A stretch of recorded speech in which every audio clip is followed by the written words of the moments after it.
So this is the trait approach, chapter 2 of Northouse, and this is a presentation from Jen Norman, Adrian Price, and Dave Knuffke. So we'll start with what the trait approach is, and it's important to understand that the trait approach was one of the first frameworks for studying leadership. It was, in fact, the first systematic framework that was developed to study leadership from about the 1920s to the 1950s. The trait approach was the main focus, and really what it does is it focuses on the characteristics or the traits of leaders. It's focused on who the leader is. As the field of leadership study broadened, the trait approach fell out of favor with the development of more systems-focused approaches that looked at leadership in terms of what the leader does and how the leader interacts with the larger systems in which the leader leads. But it never really went away, and it's continued to be an area of focus and continued to be integrated into the evolving studies of leadership over the history of leadership theory. The traits approach has many strengths. It fits intuitively into the idea that leaders are special people who are out front leading the way in society. As the traits approach has been studied for over 100 years and is one of the original leadership styles, there is a great deal of research that validates this approach. It provides an in-depth understanding of the leader component in the leadership process, potentially at the expense of not considering situational context or followers. It provides also benchmarks against which individuals can measure and evaluate their own personal leadership and attributes.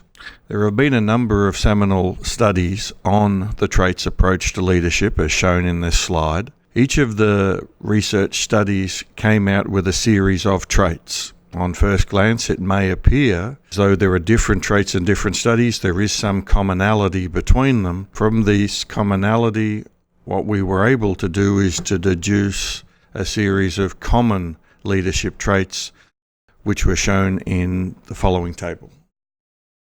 There has been no agreed upon definite list from the authors of all of the research from slide 4. They have never been able to come up with a definitive list of the leadership traits. They did not apply these leadership traits to any real-time situation. A leader who is successful in one situation does not necessarily mean that they will be successful in a different situation. They are subjective in their interpretations, which means that the authors of those particular research formats, they were bringing in their own experiences and they were bringing in their own interpretations to generate their own list of traits.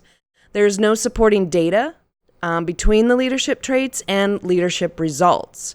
So none of these traits had anything to do with any of the outcomes from these particular leaders. And the last weakness is the data is not useful for any type of leadership training and or leadership development.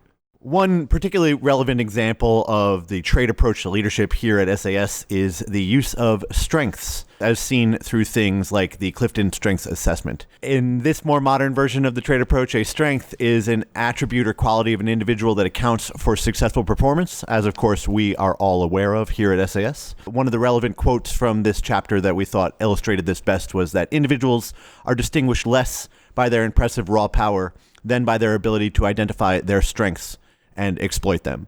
So rather than a definitive list of particular traits, the StrengthsFinder approach broadens that to look at the different strengths that different individuals have and consider how they can best leverage those strengths to be the most effective leaders they can be.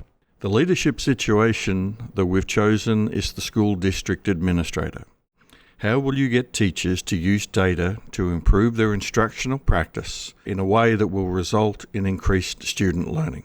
Pause the video for a moment, take a moment, and think about how this could be accomplished through the lens of the traits approach.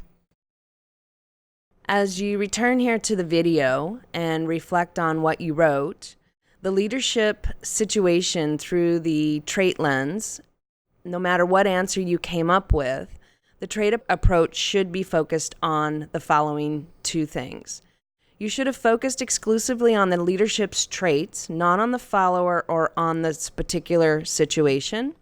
And essentially, the success or failure of this initiative should be viewed from how the leadership traits would have influenced the buy-in of the teachers into increasing student learning in this particular initiative.